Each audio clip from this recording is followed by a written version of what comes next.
Maio de 1945. O país que havia tentado dominar um continente inteiro deixa de existir como governo. Não há rendição parcial. Não há trégua. Não há gabinete sucessor.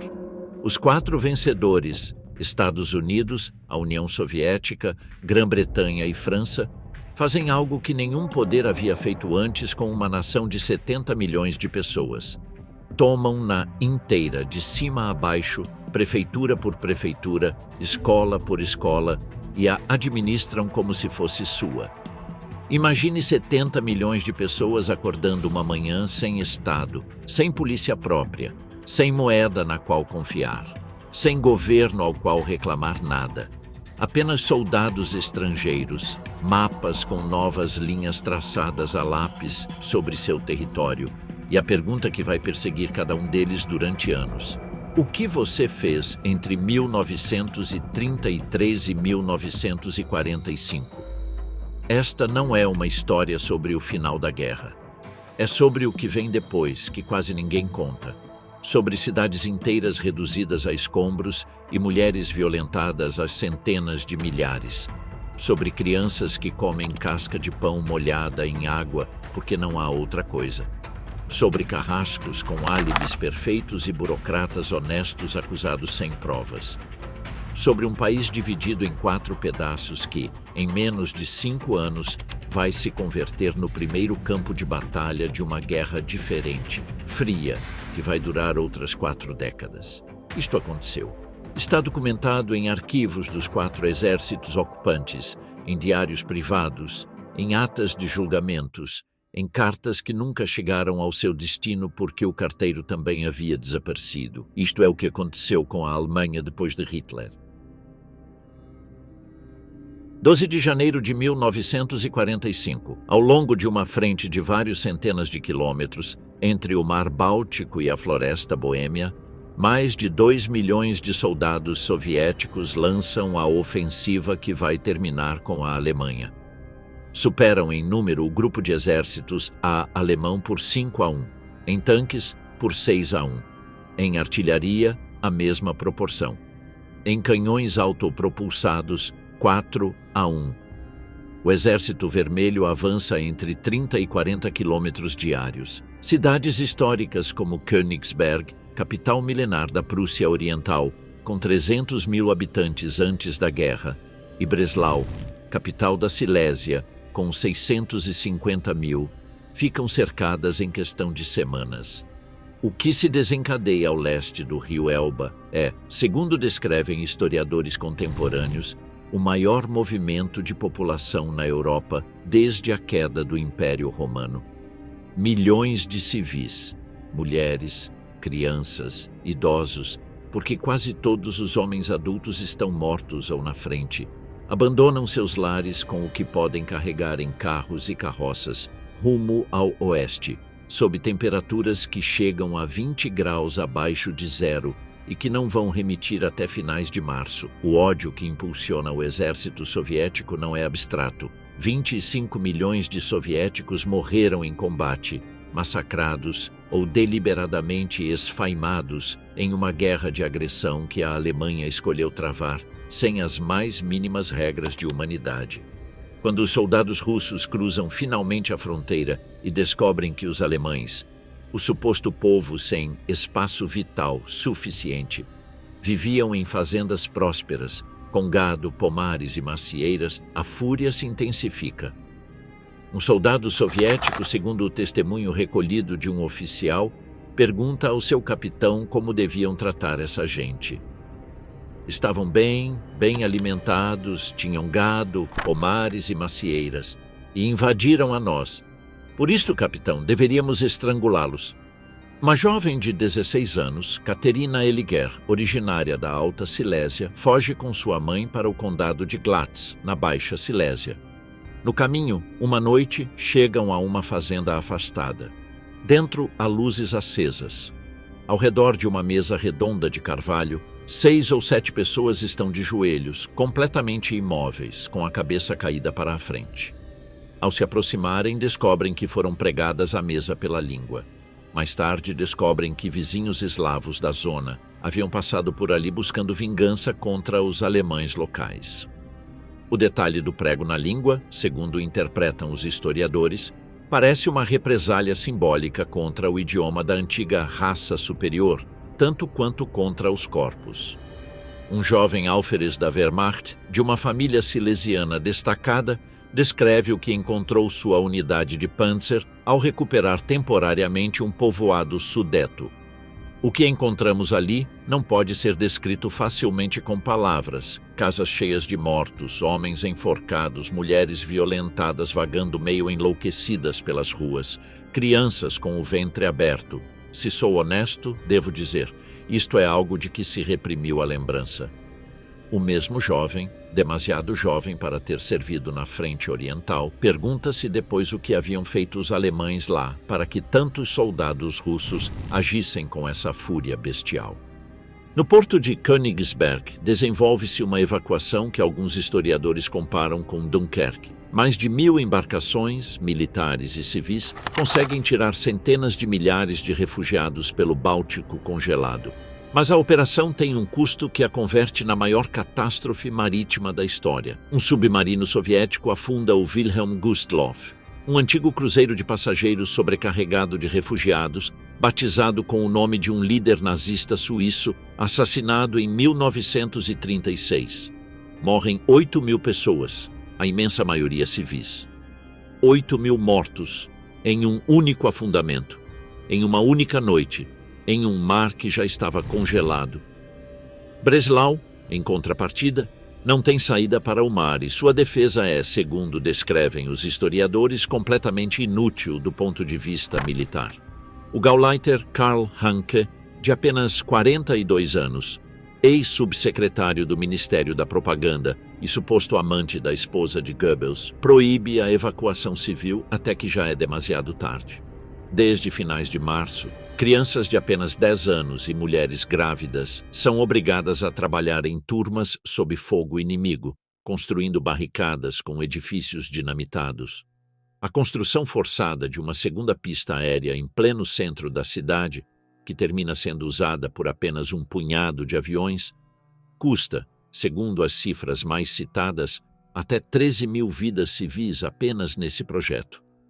Hanke escapa de Breslau em um monomotor 3 dias antes de que termine a guerra, decolando ironicamente da mesma pista que havia custado tantas vidas construir. É capturado pelos tchecos pouco mais de um mês depois, disfarçado de soldado raso das SS. Morre no cativeiro, segundo distintas versões, fuzilado ao tentar escapar ou espancado até a morte. Aquisgrão cai em 21 de outubro de 1944. É a primeira grande cidade alemã que passa para mãos aliadas, e antes disso foi a cidade onde coroaram Carlos Magno, o primeiro imperador do Sacro Império, há mais de 1.100 anos. Agora 85% de seus edifícios estão em ruínas. O primeiro exército estadunidense, ao comando do general Courtney Hodges, leva 3 semanas tentando cercá-la. O comandante alemão original, o tenente-general von Schwerin, um homem vinculado ao complô de 20 de julho contra Hitler, havia querido entregar a cidade sem lutar. Foi exonerado a tempo. Seu substituto, o coronel Gerhard Wilk, ordena a resistência até o fim. 5.000 baixas entre ambos os lados. 3 semanas de combate casa por casa. Por uma cidade que, segundo o próprio Hodges havia sido aconselhado, podia simplesmente ser cercada e deixada para trás. E então chega o problema que vai perseguir os aliados durante os próximos 4 anos. Quem governa isto agora? A maioria dos habitantes da margem esquerda do Reno nunca foi especialmente nazista. Antes de 1933, votavam no Partido do Centro Católico. O partido de Hitler apenas conseguia 20% aqui. Os americanos sabem disso. Tem relatórios de inteligência que o confirmam, mas saber isso não resolve o problema prático de encontrar alguém limpo para governar uma cidade em ruínas. O bispo católico de Aquisgrão recomenda um nome: Franz Oppenhoff, advogado de 42 anos, antigo militante do Partido do Centro, que nunca se filiou ao Partido Nazista depois de 1933. O oficial estadunidense Leo Svoboda o nomeia prefeito. O juramentam perante uma bandeira dos Estados Unidos. Perguntam-lhe se tem casa. Sim, responde com humor seco, mas já não está de pé e vai morar no sótão de seu novo gabinete. Oppenhoff trabalha durante o inverno inteiro. É eficiente. Ninguém lhe encontra defeito. Mas a 400 quilômetros, em uma base aérea próxima a Hanover, alguém já decidiu que um prefeito nomeado pelos americanos é um traidor que merece morrer. A organização se chama Werwolf, lobisomem. O nome vem de um romance popular de 1910, Der Werwolf, de Hermann Löns, sobre guerrilheiros que resistem a um exército ocupante. Heinrich Himmler a converte em algo mais sombrio. Uma rede de comandos clandestinos que devem agir atrás das linhas inimigas quando a frente as houver ultrapassado. À frente está o general das SS Hans Adolf Prützmann, 43 anos, veterano dos esquadrões de extermínio na frente oriental. Estabelece seu quartel no castelo de Heinsberg, onde viveu Frederico o Grande sendo ainda príncipe herdeiro, e desloca-se em um trem privado para inspecionar bunkers de armas e comida distribuídos ao longo da fronteira ocidental. Até 30 abrigos subterrâneos construídos por mineiros do Ruhr esperam pelas equipes de 6 a 10 homens que devem sabotar pontes, linhas de ferrovia, veículos inimigos estacionados. A operação contra Oppenhoff recebe o nome de Código Carneval. Originalmente estava prevista para meados de fevereiro, coincidindo com o início da quaresma, mas a situação militar se deteriora e não decola até a noite de 19 de março de 1945. O comando, formado por homens adultos, um operador de rádio e 2 adolescentes das juventudes hitleristas, entre eles uma jovem chamada Ilse Hirsch, embarca em um B-17 capturado, repintado com insígnias da Luftwaffe, na base aérea de Hildesheim. Saltam de paraquedas sobre território holandês perto da fronteira, calculando que a segurança ali seria menos estrita do que dentro da Alemanha. O primeiro morto da operação não é Oppenhoff, é um guarda fronteiriço holandês de apenas alguns anos a mais do que os próprios sabotadores, Jost Saive, que os detém ao cruzar uma trilha arborizada. Atiram nele sem hesitar. Alguns relatórios apontam que foi o próprio Hitlerjugend, de 16 anos, quem atirou primeiro. E morre sangrando nessa mesma noite no posto fronteiriço, sem ter podido dizer aos seus superiores mais do que isto. Os responsáveis eram alemães. Em 25 de março, domingo de Ramos, chegam finalmente à casa de Oppenhoff. Cortam os cabos do telefone. Entram pelo sótão. Encontram a criada adolescente, Elisabeth Gillesen, escondida sob os lençóis, convencida de que são soldados americanos. Quando descobre que falam alemão, relaxa e vai buscar o prefeito, que está em uma despedida na casa de um vizinho. Oppenhoff sai ao jardim para falar com eles. Diz-lhes que não pode ajudá-los com documentação que se entreguem aos americanos, mas como bom alemão decide dar-lhes algo de comer antes de despedi-los. Enquanto espera que a criada prepare uns sanduíches no sótão, sobe as escadas e encontra-se de frente com os 2 homens bloqueando-lhe a passagem. O chefe do comando, Wenzel, segura uma pistola Walter com um silenciador. Não atira. Perde a coragem no último segundo e tampouco o informa, como tinha ordem de fazer, de que foi condenado à morte à revelia. É seu companheiro, Leitgeb, quem lhe arranca a arma das mãos e, sem dizer uma palavra, atira-lhe na têmpora esquerda. Oppenhoff cai de costas pelas escadas. Os assassinos fogem ao ouvir tiros. Não são de represália, são de uma unidade de sinais do exército estadunidense que veio investigar o corte na linha telefônica. A notícia demora 4 dias para chegar à imprensa internacional. O telegrama da Associated Press fala de uma execução ao estilo gangster. A máquina de propaganda de Goebbels espreme o caso durante semanas, anuncia represálias contra todo colaboracionista, coloca no ar a Rádio Werwolf.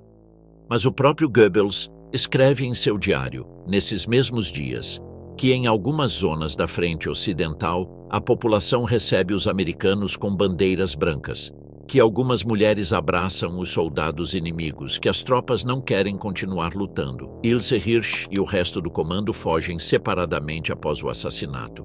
Demoram meses para serem descobertos e só anos depois de terminada a guerra se estabelece com certeza sua conexão com o crime. Werwolf nunca chega a ser o que Himmler sonhava.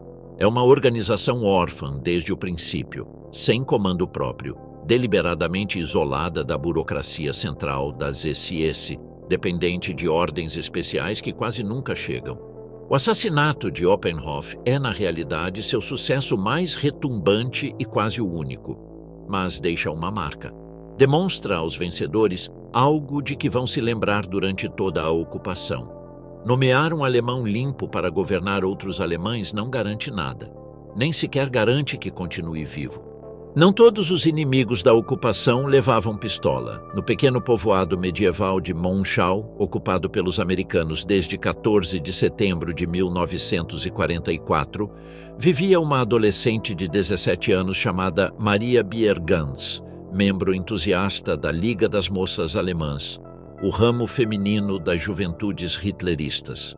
Biergans e sua família, junto com 1.500 dos 2.000 residentes permanentes do povoado, decidiram ficar quando chegaram os aliados.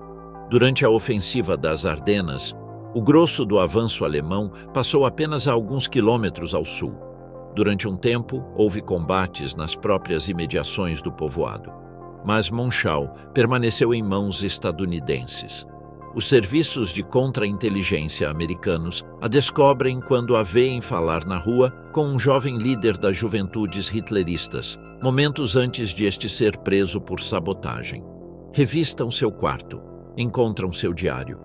E o diário conta uma história muito diferente da de uma garota inocente conversando com um colega de escola. Biergans havia fundado, junto a um punhado de jovens igualmente fanáticos, uma organização clandestina chamada o Clube dos Leais à Pátria. Em suas páginas escreve com desprezo sobre os americanos. O americano é um soldado cômico, faz guarda com um guarda-chuva. Não são soldados, são aficionados por jitterbug e tango, mas lutar e avançar são palavras que não conhecem. Odeio os americanos. Uma coisa não poderão nos tirar. Começaremos nossa nova vida sob o velho princípio que nos ensinaram: viver é lutar. É presa em 6 de janeiro de 1945. Por volta da 1h30 da tarde ouviram-se passos pesados subindo as escadas da nossa casa. Recordaria anos depois. 2 policiais militares armados e vários agentes de contra-inteligência estavam diante de mim. É a senhorita Maria Biergans? Sim. Mitkommen, vamos, vamos! Ante as perguntas angustiadas de sua mãe sobre o que pensavam fazer com ela, os oficiais respondem secamente: Conselho de guerra. Na realidade, nunca é julgada. Seus crimes eram apenas isso, palavras em um diário, e a justiça militar estadunidense, inclusive em plena guerra, conserva suficiente integridade para não processá-la por pensamentos. É devolvida à sua casa em 4 de março de 1945, ainda apegada aos seus ideais, mas cada vez mais desiludida com o cinismo evidente da cúpula nazista e cada vez menos convencida de que a vitória final chegaria alguma vez. Um oficial estadunidense de alta patente inclusive lhe oferece um posto como assessora sobre a juventude alemã. Ela o recusa, embora admita que os militares americanos com os quais teve contato se comportaram de maneira justa e amigável. Goebbels, enquanto isso, não perde a oportunidade. Em um discurso no rádio no final de fevereiro, inventa um julgamento que nunca ocorreu, no qual Biergans teria se comportado como uma heroína à sombra da morte, desafiando seus juízes americanos com santa ira. Todos sabemos, troveja pelo rádio, que esta moça falou em nosso nome e que esta filha do nosso povo falou por todo o Volk. Ilustram suas declarações com desenhos da donzela ariana desafiando seus presuntos carrascos. A propaganda não alcança o efeito buscado, mas há exceções. 3 semanas depois de essa mentira ir ao ar, Dois jovens igualmente convencidos embarcam no avião da Operação Carneval rumo a Aquisgrão, onde um deles, apenas mais velho que Biergans, dispara o primeiro tiro mortal da missão contra o guarda fronteiriço holandês. O caso de Biergans, comparado com o destino de Oppenhoff apenas semanas depois, ilustra duas faces da mesma moeda. A de uma adolescente cujo fanatismo nas mãos da justiça estadunidense terminou em um par de meses de prisão domiciliar e uma decepção progressiva com o regime, e a de um prefeito de meia-idade cujo único delito foi tentar governar, executado a sangue frio por compatriotas convencidos de estar fazendo o correto. Dezembro de 1944, apenas um fragmento da Alemanha está sob controle aliado e já, em uma escola de treinamento na Inglaterra, um oficial superior instrui os futuros administradores militares com uma frase que não necessita ornamentos. O adulto alemão receberá 1.500 calorias diárias no máximo, e isso não está garantido. Isso é tudo o que vai ter durante a ocupação. Continua com uma clareza brutal. Quanto a fornecer alimentos aos alemães, será apenas como último recurso. Vamos tratar a Alemanha como um país derrotado. Não queremos que as circunstâncias nos obriguem a importar alimentos para os alemães. Para que a cifra tenha sentido, há que compará-la. Antes da guerra, em 1939, o adulto alemão médio consumia ao redor de 2.900 calorias ao dia, 10% acima da média europeia, com maior conteúdo gorduroso do que a média do continente. Essa cifra se manteve acima das 2.000 calorias até o verão de 1944, quando a perda de territórios produtivos no leste ocupado e depois na própria Alemanha Oriental, somada à destruição das redes ferroviárias e fluviais pelos bombardeios aliados, provocou uma queda do nível de vida. Justo antes do dia da vitória na Europa, o consumo médio racionado havia caído para 1.050 calorias diárias, e depois da rendição, caiu outras 200 calorias a mais. Uma semana depois de que termine a guerra em Berlim, as rações diárias são estas. Os trabalhadores em ocupações pesadas recebem 600 gramas de pão, 100 gramas de carne, 25 de açúcar e, mensalmente, 100 gramas de café verdadeiro. Os funcionários de escritório, 400 gramas de pão e 10 gramas de gordura, com apenas 25 gramas de café verdadeiro ao mês. As crianças, 300 gramas de pão e 20 de carne. As pessoas que não produzem, idosos, doentes, desempregados e também os antigos nazistas, recebem 300 gramas de pão, 7 de gordura, 15 de açúcar. Na gíria berlinense, essa última caderneta tem um apelido: o cartão da morte. Para o princípio de 1946, as cifras por zona de ocupação são estas: 1.330 calorias na zona estadunidense, 1.083 na soviética, 1.050 na britânica, 900 na francesa. Para comparar com um parâmetro moderno, um trabalho pesado requer ao redor de 3.400 calorias diárias. Medianamente pesado, como o de uma dona de casa com filhos, 2.800, e uma atividade leve, 2.200. A imensa maioria dos alemães não está simplesmente faminta, está morrendo de fome, lentamente, de maneira generalizada. Há, além disso, letras miúdas nas cadernetas de racionamento, advertindo que as quantidades listadas não eram garantia. Às vezes o produto não estava disponível, ou era substituído por algo inferior. As salsichas, o toucinho ou a margarina podiam vir injetados de água, de modo que o peso era correto, mas o valor calórico real muito menor. Por que ninguém intervém? Porque a decisão já estava tomada antes de que terminasse a guerra. As instruções que Washington envia a Eisenhower em 10 de maio de 1945 falam de garantir unicamente os suprimentos necessários para evitar a inanição, doenças generalizadas ou distúrbios civis que ponham em perigo as forças ocupantes. Não uma vida digna. o mínimo para que não exploda o caos. A mesma lógica se aplica aos 5 ou 6 milhões de soldados da Wehrmacht capturados nas últimas semanas de guerra. Em vez de tratá-los como prisioneiros de guerra sob a Convenção de Genebra, como exigia o direito internacional e como se havia feito até meses antes, os aliados ocidentais os reclassificam como forças inimigas desarmadas ou pessoal inimigo rendido, uma categoria legal ambígua, projetada para esquivar a obrigação de alimentá-los ao mesmo nível que suas próprias tropas. E aqui há uma ironia que o próprio relato histórico não pode evitar assinalar. O mesmo Franz Oppenhoff, o prefeito de Aquisgrão, que seria assassinado nessa mesma primavera, passou a tarde de sua morte plantando hortaliças com sua esposa no jardim de sua casa, preparando-se para um inverno de pós-guerra que nunca chegaria a viver. O mercado negro, inevitavelmente, converte-se na economia real do país. Um cigarro americano vale mais do que uma nota de 100 marcos. Um único cigarro equivale a uma passagem de trem suburbano, um maço inteiro, um suborno considerável. Em outubro de 1945, um cigarro é trocado por 120 gramas de pão. Em um campo de prisioneiros de guerra chegam a custar 120 marcos cada um. As estações de trem, frequentemente as únicas estruturas que permanecem de pé no centro de muitas cidades, convertem-se em mercados permanentes.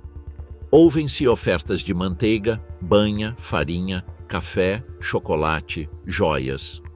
Uma câmera fotográfica é trocada por 1 quilo de ervilhas secas e uma casca de toucinho, em outra ocasião por um ganso inteiro.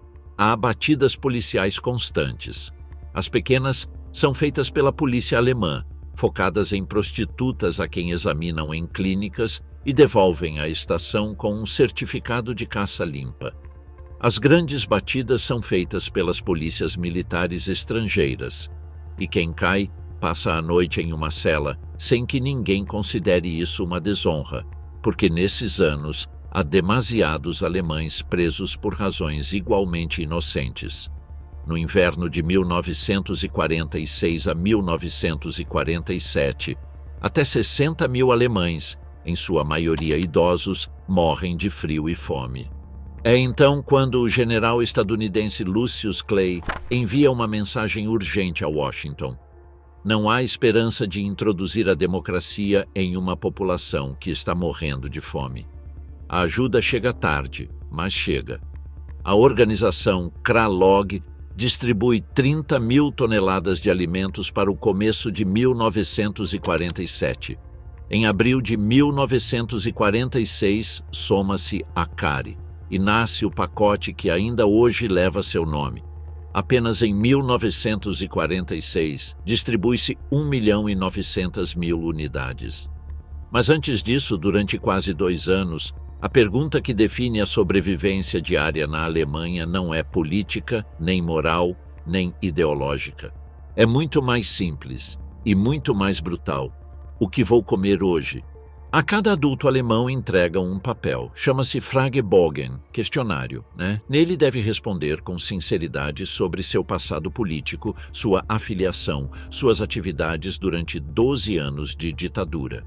Dessa resposta depende seu status na nova Alemanha. O problema é a escala. 45 milhões de pessoas passaram pelo Partido Nazista ou por alguma de suas organizações afiliadas, a Frente do Trabalho, as Juventudes Hitleristas, a Assistência Social Nacional Socialista, cada uma com mais de 10 milhões de membros. Se todos fossem castigados por igual com a perda do emprego, metade da população ficaria reduzida à inatividade econômica em um país que precisa de cada mão produtiva disponível apenas para poder pagar comida. Assim se desenha uma classificação. Quem se afiliou antes de 30 de janeiro de 1933, quando Hitler chega ao poder? Esses, ao redor de 1,5 milhão, consideram-se o núcleo duro convencido. Quem se uniu na onda que seguiu as eleições de março daquele ano, os chamados Märzgefallenen, os caídos de março, quando ingressar no partido parecia garantir o futuro? Esses consideram-se, em geral, oportunistas. Quem entrou depois de 1937, quando se relaxou a proibição de novos afiliados, imposta originalmente por ordem direta de Hitler, para evitar que o partido se inundasse de carreiristas, a maioria deles é catalogada como Mus-Nazis, nazistas por obrigação, gente que se afiliou simplesmente para conservar seu emprego. Há 5 níveis possíveis de classificação, desde criminoso maior até exculpado. A linha entre eles é às vezes tão fina quanto a assinatura em um papel. Na zona soviética, no entanto, as coisas funcionam diferente. O pai do historiador Götz Bergander, químico de uma destilaria em Dresden, membro passivo do Partido Nazista, é interrogado pelas novas autoridades. 3 coisas contam a seu favor. Tratou bem a seus trabalhadores estrangeiros e eles o confirmaram aos ocupantes soviéticos. Deu emprego a um ativista comunista local recém-saído de um campo de concentração, um gesto tecnicamente ilegal em seu momento. E simplesmente, os soviéticos o precisam, nazista ou não. Quando os soviéticos planejam desmantelar sua destilaria e enviá-la inteira à Rússia, o citam em sua comandância local. A família espera horas com angústia, convencida de que não vai voltar. E então, ao anoitecer, chega barulho de veículos, de botas na escada. A porta se abre de golpe. E entra, cambaleando, rindo, falando animadamente com seus acompanhantes russos uniformizados, o Dr. Bergander, bêbado. Algo que ninguém na família havia visto jamais. Decidiram não desmantelar a fábrica. O que querem agora é outra rodada de aguardente. Essa noite, segundo relata o próprio filho do químico, foi o jovem Götz quem teve que correr para buscar mais aguardente das próprias reservas da destilaria, enquanto sua mãe rebuscava na despensa, quase vazia, algo que oferecer para comer a seus convidados soviéticos. Nem todos os casos terminam com uma festa improvisada. Enquanto isso, os estadunidenses travam sua própria versão, muito mais calculada do mesmo dilema. Na região dos Montes Harz, onde se encontra o complexo subterrâneo de Mittelwerke, onde se fabricavam os foguetes V-2, equipes de inteligência estadunidenses entram apenas horas depois da ocupação. Entre abril e julho de 1945, antes de ter que entregar a zona aos soviéticos, tiram do país 400 toneladas de equipamento em um único período de 8 dias, rumo a Antuérpia e dali para Nova Orleans. E sob um programa secreto chamado Primeiro Overcast, depois rebatizado Paperclip, 765 engenheiros e cientistas alemães que trabalharam no programa de mísseis de Hitler são trasladados para os Estados Unidos sem passar por nenhum processo de desnazificação. Um deles, Arthur Rudolph, havia sido diretamente responsável pelo tratamento aos trabalhadores escravos de Mittelwerke, cuja taxa de mortalidade era espantosamente alta. Inicialmente o haviam marcado como nazista perigoso 100% e recomendado para internamento. Não foi o único. Funcionários honestos do Departamento de Estado recusaram-se durante meses a expedir-lhes documentos de entrada, travando uma batalha burocrática contra partes do próprio exército. O nó se rompe no começo de 1947, quando o general George Marshall, recém-nomeado secretário de Estado, declara sem mais rodeios que a segurança nacional tem prioridade sobre os imperativos da desnazificação. Os soviéticos não ficam para trás. Operam sua própria versão do programa sob o nome de código Osavakin, recrutando cientistas alemães de foguetes e armamento com métodos similares e, segundo os registros disponíveis, com um tratamento relativamente decente, atraídos muitas vezes por privilégios de rações e alojamento que poucos alemães comuns podiam sonhar nesses anos. Os britânicos fazem o mesmo, em menor escala, com seu próprio recrutamento de especialistas em armamento. E os franceses não ficam de fora. Em junho de 1945, pesquisadores estadunidenses que transportavam de carro através de território sob administração francesa, Otto Ambros, cientista-chefe da IG Farben, preso por liderar projetos de armas químicas vinculados à fábrica de Auschwitz, São detidos pelas próprias autoridades francesas, que ficam com o prisioneiro. Resulta que o complexo de Ambros, em Ludwigshafen, está justamente dentro de sua zona atribuída. O que significa isto na prática? Que enquanto um camponês sem importância podia perder seu emprego por ter sido membro nominal do partido, um cientista de foguetes com responsabilidade direta na morte de trabalhadores escravos podia receber um contrato, uma casa e um futuro na Califórnia, Moscou ou Londres. A justiça, nesses primeiros anos, não se mede apenas em culpa. Mede-se também em utilidade. Na zona de ocupação britânica, a desnazificação segue, em aparência, o mesmo molde da estadunidense. O interminável Fragebogen, as 5 categorias, as prisões de presuntos nazistas convencidos. Mas há uma diferença fundamental. Os britânicos, ao contrário dos americanos, não obrigam todo adulto maior de 18 anos a preencher o questionário. Apenas se exige daqueles que trabalham ou buscam trabalho em escritórios públicos ou empresas relevantes para o Estado. Essa regra produz situações quase absurdas. O funcionário George Clare, encarregado da desnazificação nos setores de mídia e entretenimento na Berlim do pós-guerra, descreve a cena que encontrou um dia ao entrar em seu escritório. Estava cheio de pessoas diminutas, de pé, sobre as cadeiras ao redor da mesa, preenchendo seus formulários. Revelaram ser artistas de uma conhecida trupe circense de anões, os Lilliputians, a quem alguém havia decidido classificar como operadores midiáticos sensíveis para a segurança porque atuavam diante do público. Para junho de 1946, 66 mil alemães haviam sido presos e enviados a campos de internamento civil ou, nos casos mais graves, à prisão.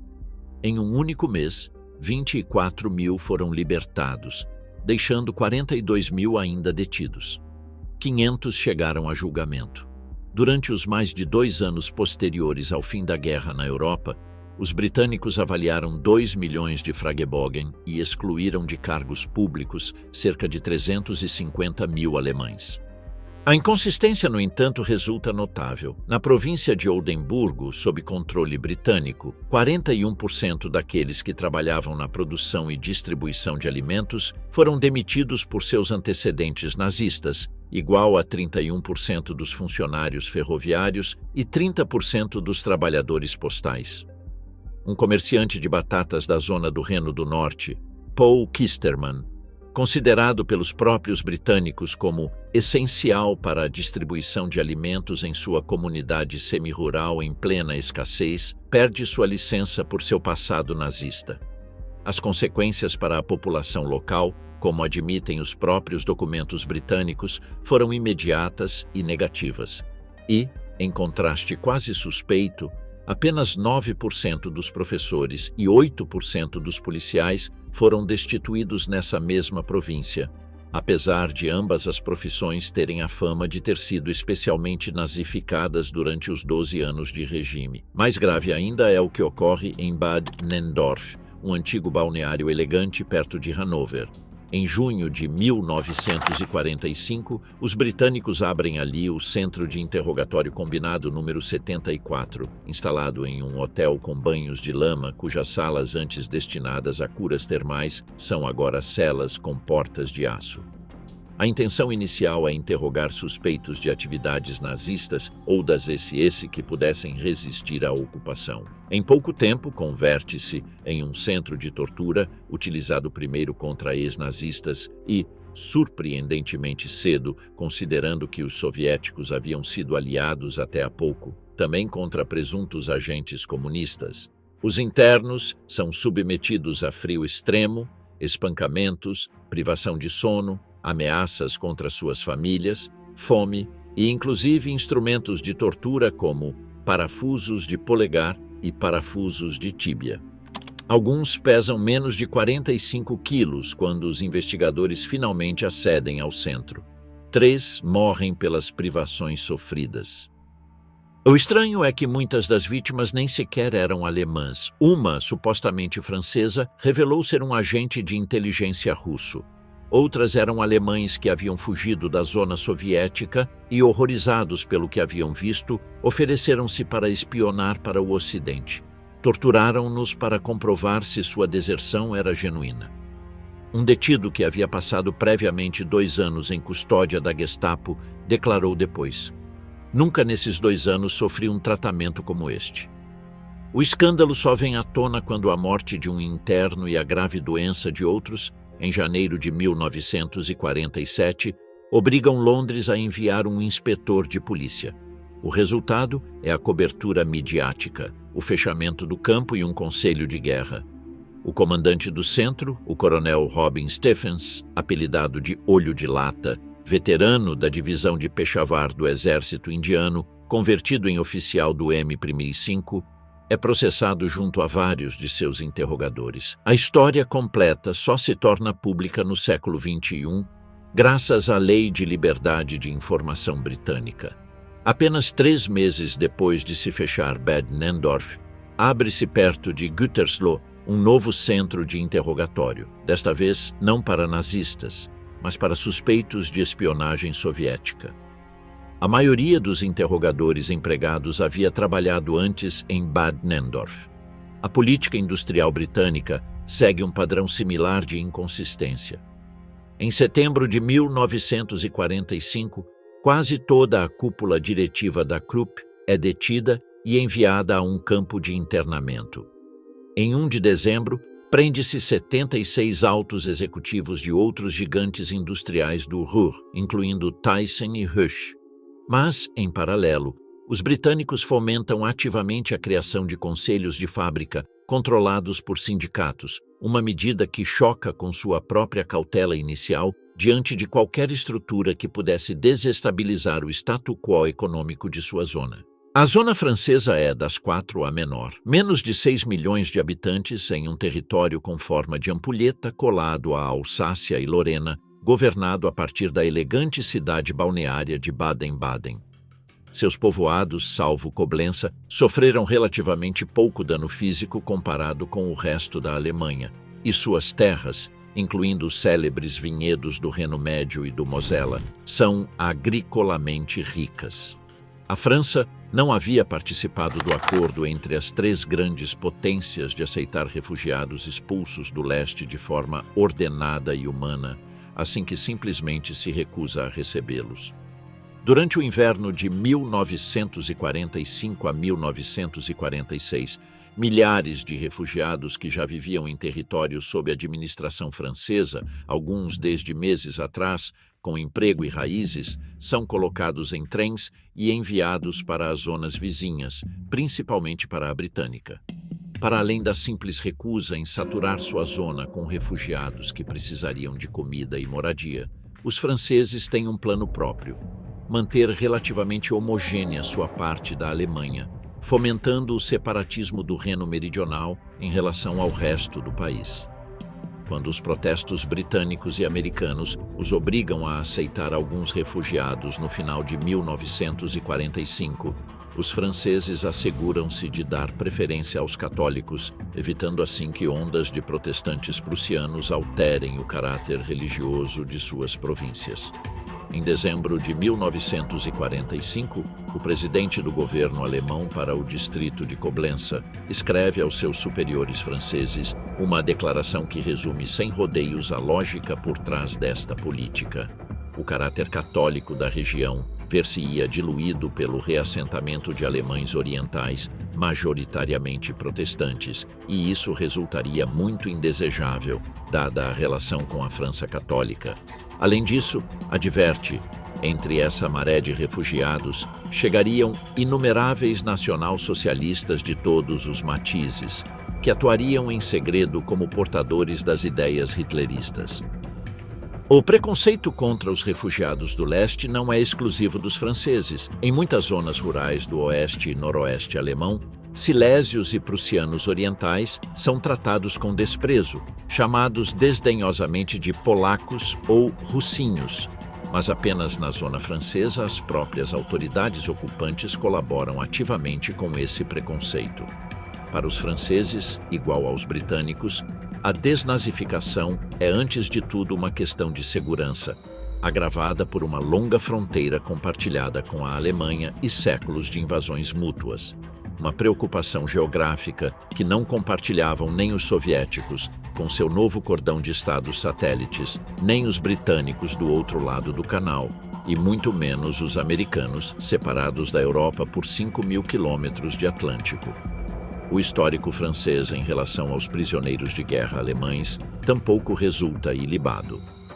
Calcula-se que pelo menos 30.000, possivelmente mais, morreram no cativeiro francês de fome, doença, abandono e maus tratos. Ao redor de 5.000 teriam morrido apenas nas tarefas de limpeza de campos minados. A Cruz Vermelha Internacional considerou os franceses, depois dos soviéticos, os mais censuráveis entre as grandes potências em seu tratamento aos prisioneiros alemães.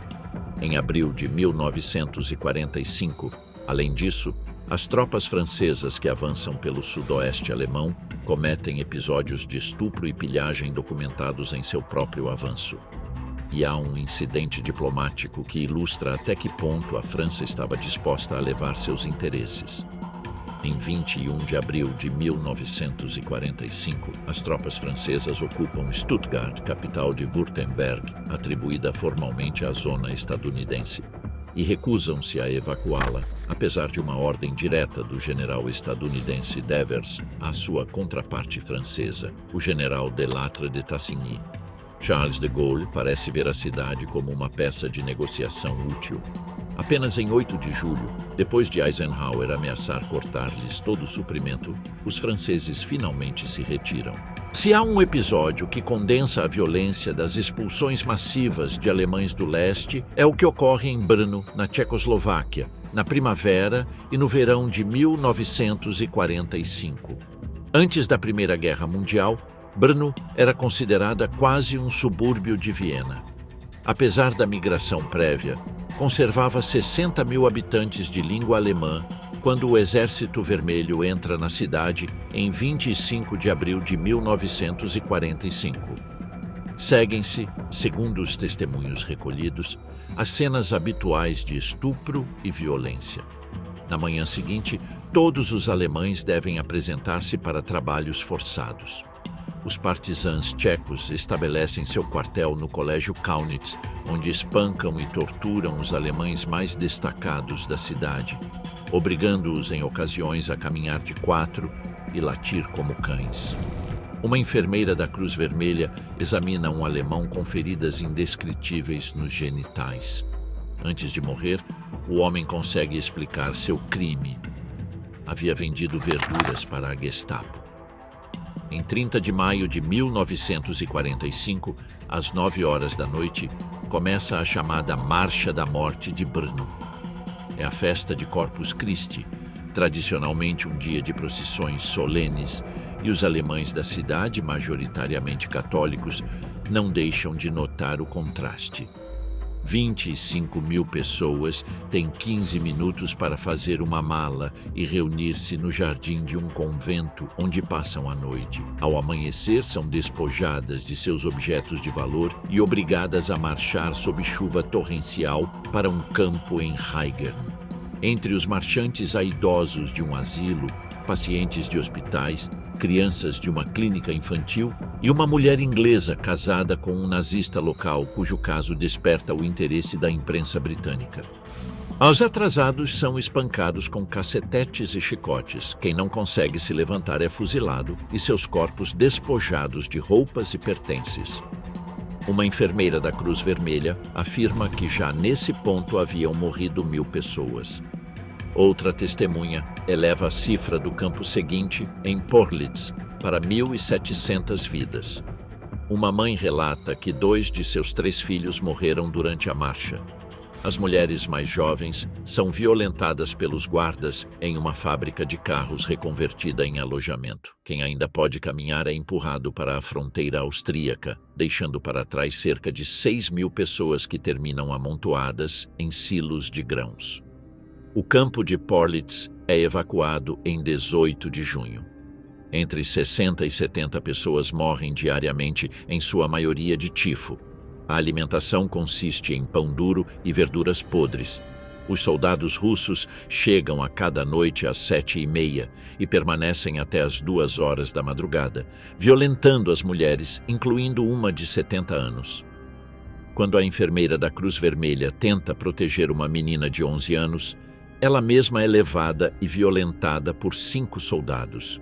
Outra testemunha afirma que a vítima mais jovem tinha 7 anos e a mais idosa, 80. O propósito, segundo se depreende dos testemunhos, era que Brno estivesse livre de alemães a tempo para a visita de 5 dias do presidente tchecoslovaco Edvard Beneš em julho. Como os tchecos não conseguem reunir todos os alemães a tempo e outros que haviam ficado para trás na marcha são devolvidos à cidade, quando Beneš chega, são expulsos para dunas de areia sem água nem comida. Muitos morrem, outros enlouquecem.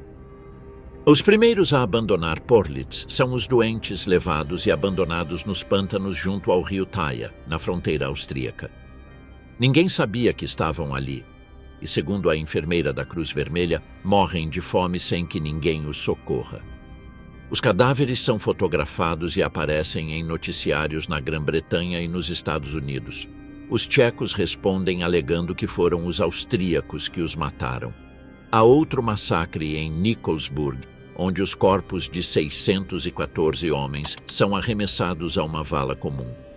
Episódios similares se repetem em Iglau, na Morávia Ocidental, onde a queda da cidade em 5 de maio provoca um suicídio coletivo. Até 1.200 alemães tiram a própria vida, e para o Natal a cifra de mortos chegaria a cerca de 2.000. Entre 6 e 7 mil são conduzidos aos campos de Helenenthal e Altenberg. Quando o primeiro se fecha, seus habitantes são saqueados e conduzidos para a fronteira austríaca, perdendo cerca de 350 vidas no trajeto. Em Kladno, uma adolescente de 17 anos, Erika Griesmann, vê seu pai ser detido sem voltar jamais. É espancada por recusar-se a revelar onde está enterrada a joalheria familiar. E observa alemães sendo perseguidos como coelhos através de um campo e metralhados por partisãs. Sua família é expulsa de sua casa em 9 de maio e obrigada a correr entre uma multidão que os espanca enquanto correm. Mais tarde, 5 oficiais soviéticos de alta patente a encontram desmaiada e, em uma reviravolta inesperada dentro de tanta brutalidade, a tratam com respeito, alimentando-a e devolvendo-a junto à sua mãe.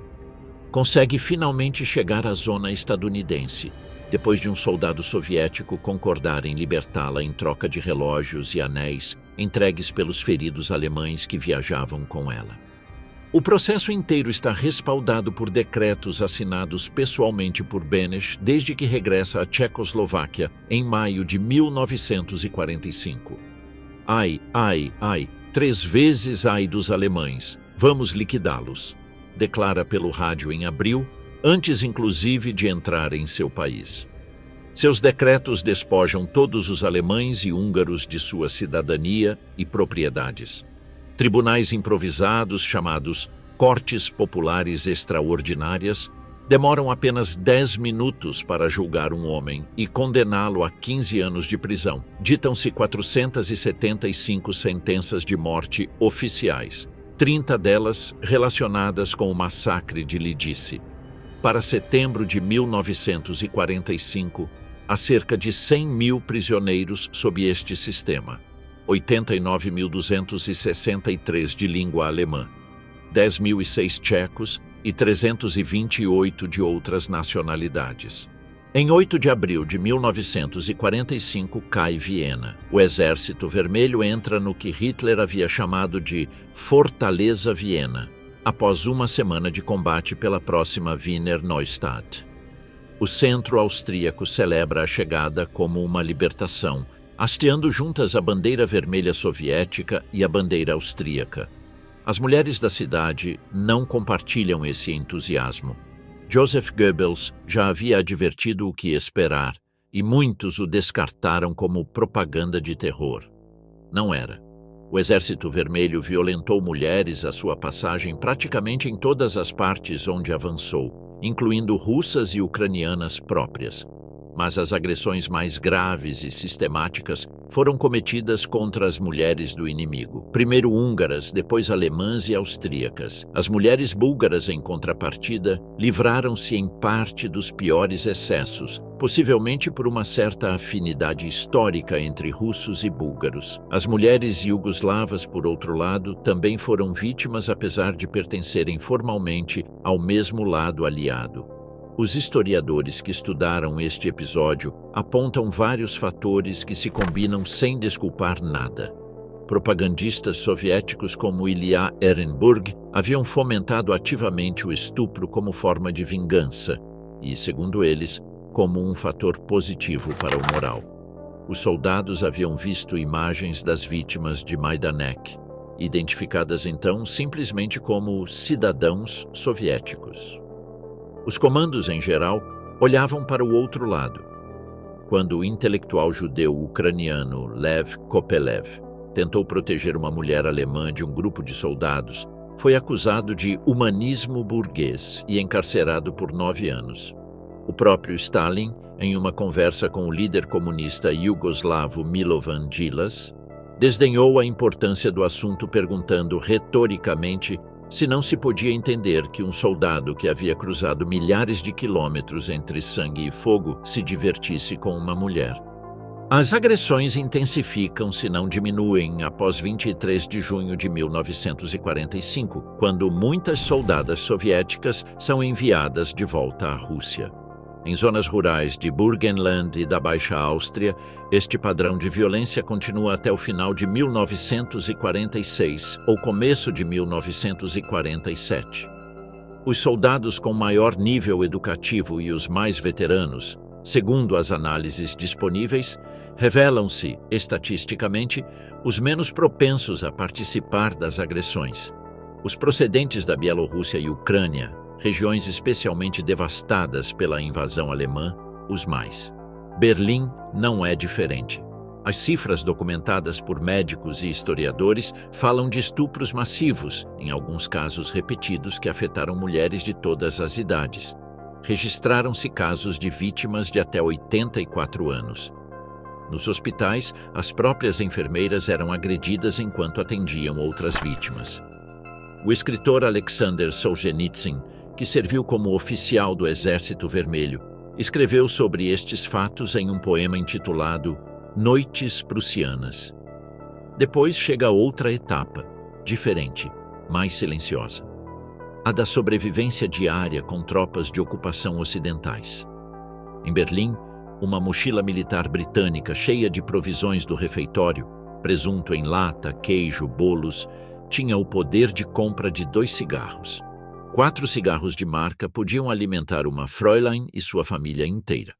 Os soldados britânicos recebiam 200 cigarros por semana, o que os convertia, na prática, em senhores feudais com direitos de servidão sobre a economia local. A prostituição torna-se generalizada, tolerada de maneira oficial, mas não reconhecida.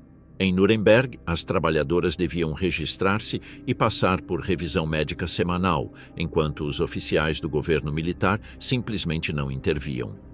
As razões pelas quais uma mulher alemã terminava em um relacionamento com um soldado ocupante eram amplas: companhia, proteção, cigarros, comida, meias de nylon. Em Nuremberg, havia uma floresta que o escritor James Stern apelidou de O Bosquezinho da Concepção, cheia a cada noite entre as 6 horas e o toque de recolher de soldados estadunidenses e jovens alemãs, que deviam cuidar-se das patrulhas militares porque a fraternização continuava oficialmente proibida. Nada disto pode ser separado do outro. A mesma geração de mulheres que sobreviveu à violência sistemática do avanço soviético é a que, meses depois, negocia sua sobrevivência diária com os mesmos homens, ou outros diferentes, que agora controlam cada recurso disponível: comida, sabão, remédios, liberdade de movimento. A linha entre coação e escolha, nesses anos, raramente é clara, e quase nunca se discutiu abertamente até décadas depois. Na província austríaca de Caríntia, os britânicos enfrentam um problema herdado diretamente dos acordos secretos de Yalta. 45 mil cossacos, reclamados pelo Exército Vermelho, e 14 mil sérvios e croatas, reclamados pelas forças comunistas de Tito, esperam seu destino em campos sob controle britânico. Os cossacos haviam sido recrutados pelos alemães entre prisioneiros de guerra soviéticos do sul da Rússia, somando-se a alguns antigos oficiais zaristas e suas famílias, cerca de 3 mil pessoas no total, várias das quais nem sequer eram cidadãs soviéticas e, portanto, não entravam nos acordos de Yalta. Como prisioneiros de guerra, em teoria tinham proteção sob a Convenção de Genebra. Essa proteção foi simplesmente ignorada. Haviam combatido integrados nas SS e seu último destino de guerra havia sido lutar junto ao exército do general Schörner, perto de Praga. 60 mil deles encontravam-se na zona britânica, com uniformes alemães, armas alemãs, comandados por generais alemães, formando parte integral das forças armadas alemãs, segundo descreve um relatório da época, mas com uma complicação humanitária adicional. Muitos levavam consigo suas mulheres e seus filhos. O marechal soviético Tolbugin solicita a devolução destes homens e os britânicos aceitam. As deportações, executadas pelas divisões 46 e 78, seguindo ordens do 5º Corpo, começam em 1 de junho de 1945. Os cossacos são atraídos para fora de seus campos em Spital, Judenburg e Lienz, sob pretextos falsos. Ao descobrir o que está ocorrendo, recusam-se a mover-se, o que provoca cenas dilacerantes. Mulheres e crianças declaram preferir ser fuziladas no ato antes que serem entregues aos soviéticos. Algumas mães amarram seus filhos às costas e atiram-se ao rio Drau. Os soldados britânicos usam fuzis, baionetas e cabos de picareta para forçá-los a subir nos caminhões que os levariam à fronteira. Quando um suboficial é mordido durante a luta, os soldados espancam vários cossacos até deixá-los inconscientes. Os britânicos também devolvem cerca de 900 oficiais alemães, incluindo o comandante-geral Helmut von Panwitz, executado publicamente na Praça Vermelha de Moscou.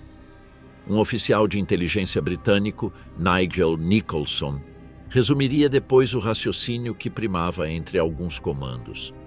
Havia muita gente que sentia: bem, já morreram tantos milhões de jovens nesta guerra, que importam outros 30 mil. Ninguém, nem sequer Nicholson, conhecia com precisão o número exato de cossacos na zona britânica. Só quando chegou o momento de colocar os homens em vagões de gado, lembrou-se, são suas palavras, dos prisioneiros enviados a um campo de concentração alemão. Aos cossacos disse que serão trasladados para campos na Itália. Não parecem acreditar. Os oficiais britânicos ficam visivelmente afetados pela operação. Os guardas galeses, encarregados de forçar 12 mil homens para seu destino, estão, segundo os relatórios, à beira do motim. O episódio inteiro ficaria posteriormente silenciado durante décadas. A Alemanha se divide em 4 zonas de ocupação, e viver na zona soviética, na estadunidense, na britânica ou na francesa equivale, na prática, a viver em 4 países diferentes sob o mesmo nome.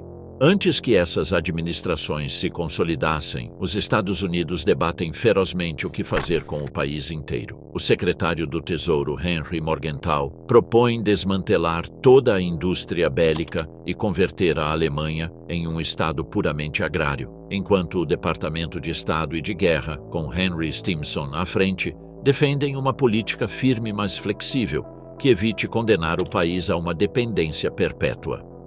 O comportamento implacável dos soviéticos na Europa Central, somado à certeza de que 50 milhões de alemães famintos não serviam como muro de contenção contra o comunismo, termina afundando o plano Morgenthau. A Alemanha se reconstrói a 75% de seu território original, com boa parte de seu potencial industrial intacto. Cada zona desenvolve sua própria lógica.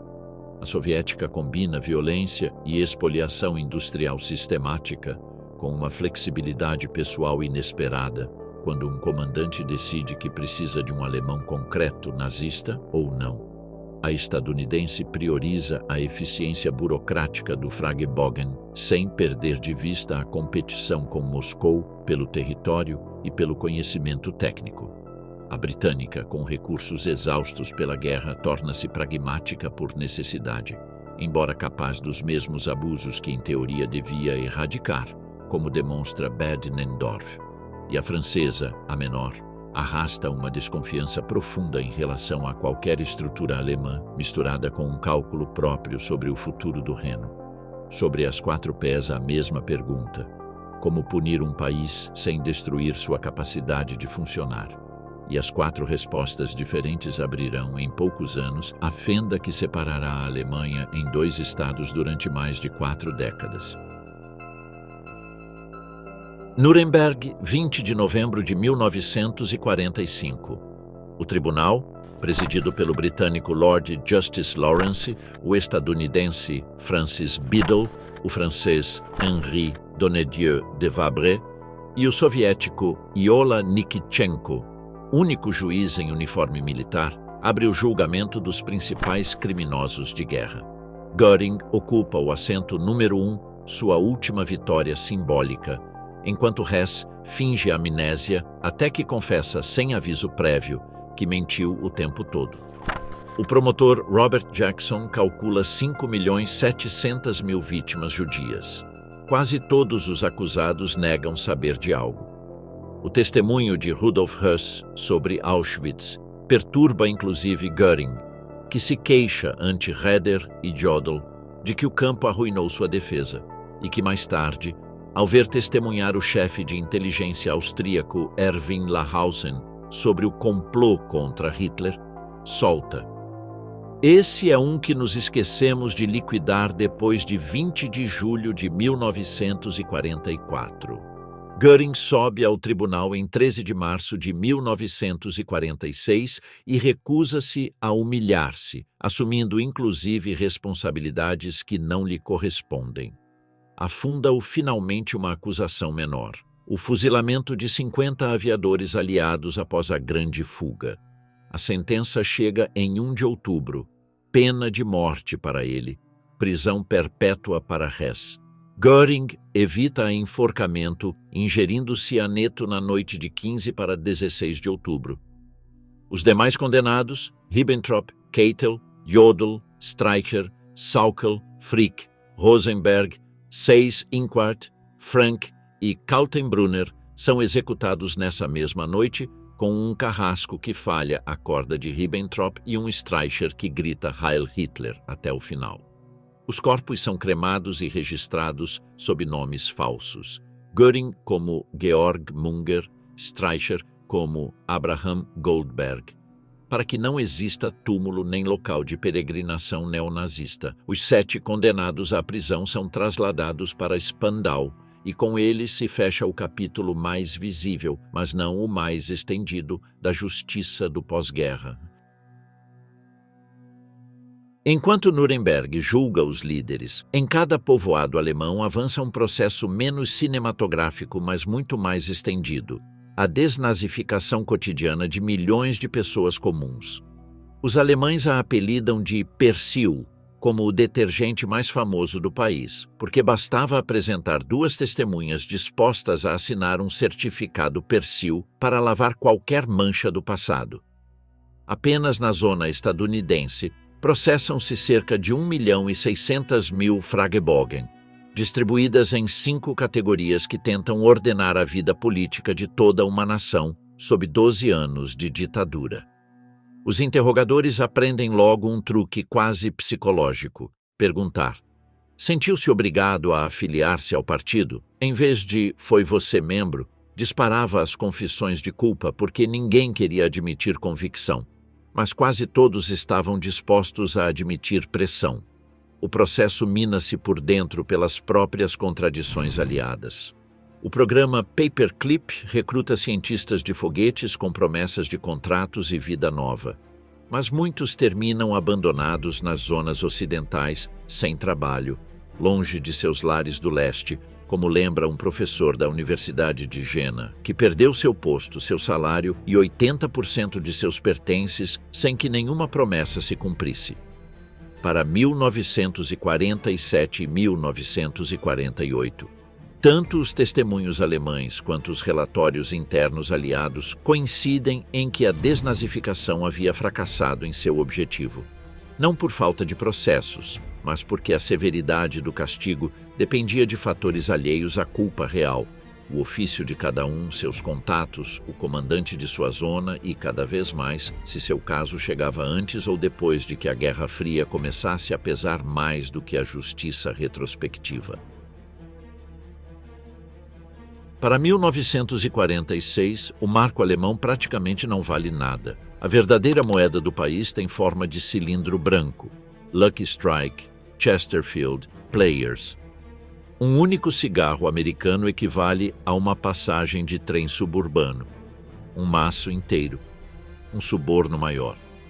Até os antigos aristocratas se prestam ao contrabando através da fronteira verde. Franz Sein Wittgenstein recordava ter vendido uma peça danificada de porcelana de Meissen em troca de cigarros. E a aristocrata Libussa von Krakow comerciava tabaco americano na zona soviética para conseguir meias de nylon que depois trocava por sapatos, até que suspendeu o contrabando com a chegada do inverno mais mortífero. Heinrich Böll descreve em um de seus relatos uma batida policial típica de estação. Jeeps, policiais militares isolando a área, cigarros caindo ao chão às dúzias enquanto os traficantes fogem, e alguém calcula com tristeza profissional quanto dinheiro fica jogado na terra. A estação de estrada de ferro, frequentemente a única estrutura que sobreviveu ao bombardeio, converte-se no coração econômico de cada cidade. Ali, troca-se manteiga, café, joias e documentos falsificados. Uma câmera fotográfica vale 1 quilo de ervilhas secas, ou, em outra ocasião, um ganso inteiro. O sabão funciona como moeda paralela. O Palmolive chega a custar entre 50 e 80 marcos por barra. E o chiclete distribuído pelos soldados estadunidenses cria um vício geracional que nenhum outro país europeu desenvolveria com a mesma intensidade.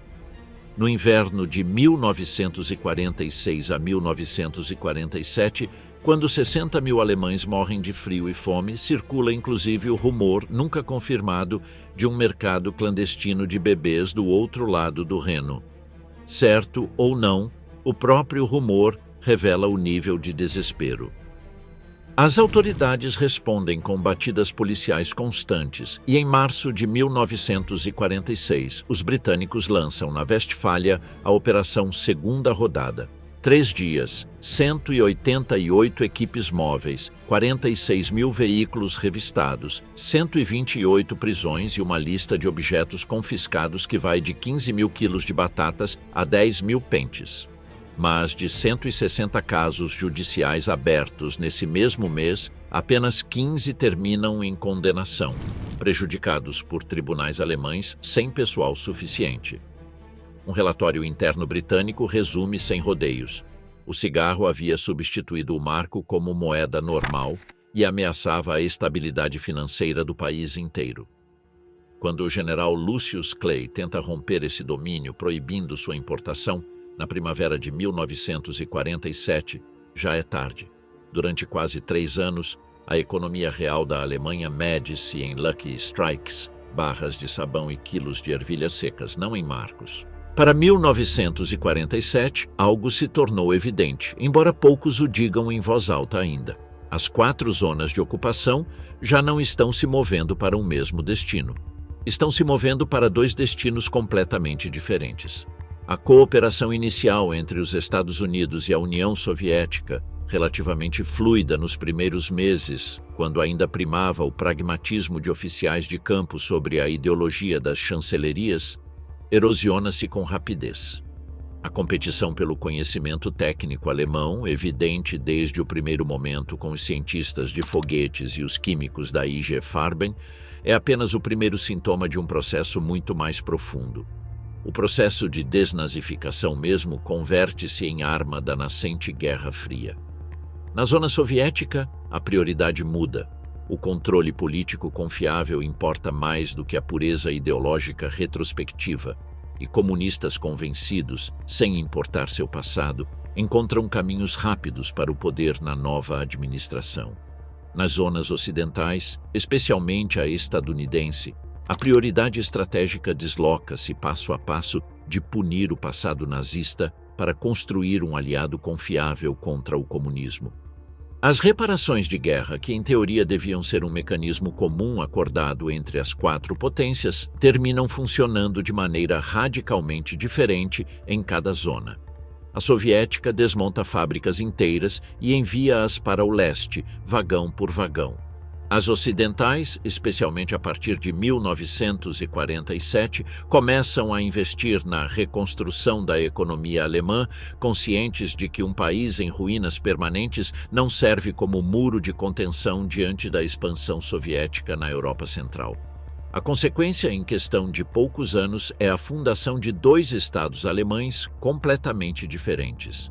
A República Federal no oeste, sob a liderança do antigo prefeito de Colônia Konrad Adenauer, e a República Democrática Alemã no leste, sob controle soviético direto. A linha que separava as zonas de ocupação converte-se, quase sem transição visível, na fronteira mais vigiada do planeta durante as 4 décadas seguintes. Ninguém havia planejado isto em 1945. Os 4 vencedores haviam falado de uma Alemanha ocupada, desmilitarizada, reeducada e eventualmente reintegrada à comunidade de nações como um só país. O que terminaram construindo sem propor-se do todo foi o primeiro e mais duradouro campo de batalha da Guerra Fria. O que aconteceu então com a Alemanha após a queda dos nazistas? A resposta não é uma única história. São várias histórias entrelaçadas, contraditórias entre si, que ocorreram ao mesmo tempo no mesmo território. Houve fome real, sistemática, medida em calorias exatas que qualquer nutricionista atual reconheceria como inanição lenta. Houve violência sexual em uma escala que levou décadas para ser discutida abertamente, sobretudo na zona soviética, mas não exclusivamente ali.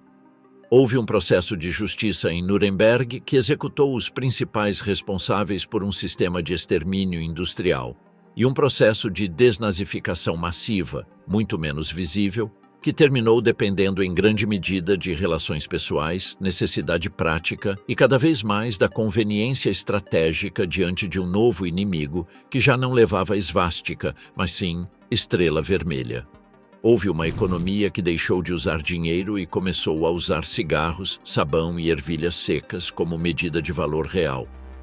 Houve um prefeito assassinado por tentar governar honestamente uma cidade em ruínas, e uma adolescente fanática, a quem a mesma justiça que executava os grandes criminosos de guerra decidiu não perseguir por simples palavras escritas em um diário. Houve um químico de destilaria que sobreviveu a um interrogatório soviético graças a uma garrafa de aguardente e a palavra de um ex-comunista a quem ele mesmo havia ajudado anos antes. E houve dezenas de milhares de cossacos entregues a uma morte quase certa por aliados que apenas semanas antes haviam combatido do mesmo lado que eles contra o nazismo. E houve, sobretudo, uma pergunta que cada um dos 70 milhões de alemães teve que responder à sua maneira, sem manual, sem precedente, sem ninguém que lhes dissesse com certeza qual resposta era a correta. O que você fez durante esses 12 anos e o que está disposto a fazer agora para viver com isso? Não houve uma única Alemanha depois dos nazistas. Houve milhões de respostas individuais a essa mesma pergunta, multiplicadas por 4 zonas de ocupação, 2 ideologias em disputa e um país que levaria gerações inteiras para começar apenas a olhar-se de frente.